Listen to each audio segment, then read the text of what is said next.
Les célébrités françaises sévèrement punies pour avoir dit non au système, ils sont tous morts. Olivier Marleix, le député Les Républicains a mis fin à ses jours le 7 juillet 2025.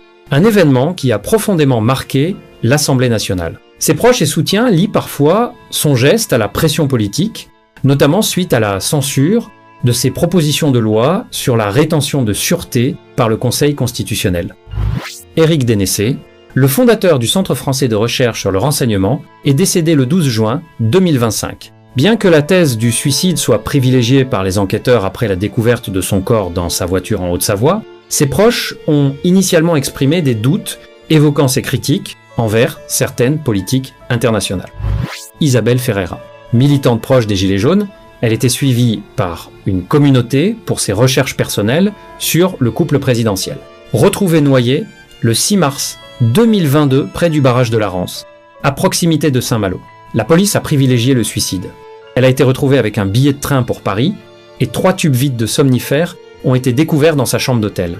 Ses soutiens affirment qu'elle devait rencontrer des journalistes pour des révélations. La presse locale souligne également qu'elle souffrait de troubles bipolaires.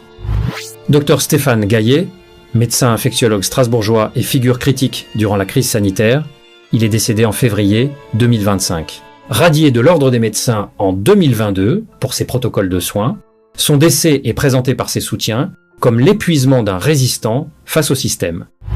Frédéric Chaumont, animateur de la chaîne Jasper Mader et militant pour la vérité sur les élections, il est décédé le 25 mai 2025 des suites d'un cancer, selon ses proches, qui mentionnent également le harcèlement judiciaire dont il faisait l'objet.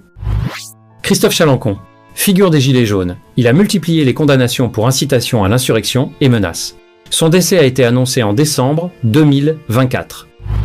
Michel Rivasi, eurodéputée écologiste engagée contre l'opacité des contrats de vaccins, elle est morte d'un arrêt cardiaque brutal en 2023.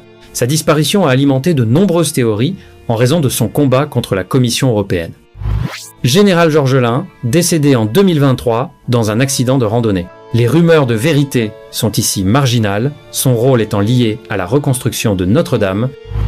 Dr Olivier Soulier, mort en 2023 lors d'une séance chamanique à base de champignons hallucinogènes à Paris. Ses partisans y voient parfois un empoisonnement déguisé.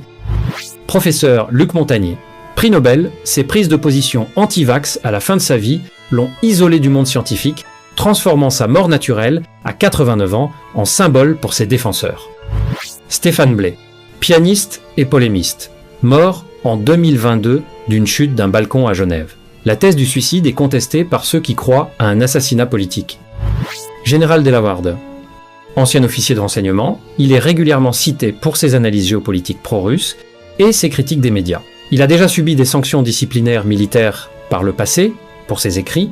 Il est décédé le 11 mai 2025 à l'âge de 76 ans. Corinne Gouget, chercheuse indépendante et auteure du guide Additifs alimentaires d'Angers, elle militait contre l'aspartame et la malbouffe. Elle a été retrouvée morte le 29 juin 2015, fauchée par un train à la gare de Thoiret. Bien que la justice ait conclu à un suicide, ses proches et soutiens ont longtemps évoqué des pressions constantes, notamment le retrait de la garde de ses enfants et un harcèlement administratif lié à ses combats contre l'industrie agroalimentaire. Claire Sévérac, auteure de livres dénonçant les complots de l'industrie pharmaceutique et agroalimentaire, comme La guerre secrète contre les peuples, elle est décédée le 25 décembre 2016. La cause officielle est un cancer foudroyant, diagnostiqué tardivement. Sa mort a généré de nombreuses théories, car elle est survenue peu de temps après la publication de ses ouvrages les plus polémiques. Pour ses partisans, la rapidité de sa maladie et son activisme suggèrent une élimination orchestrée par le système.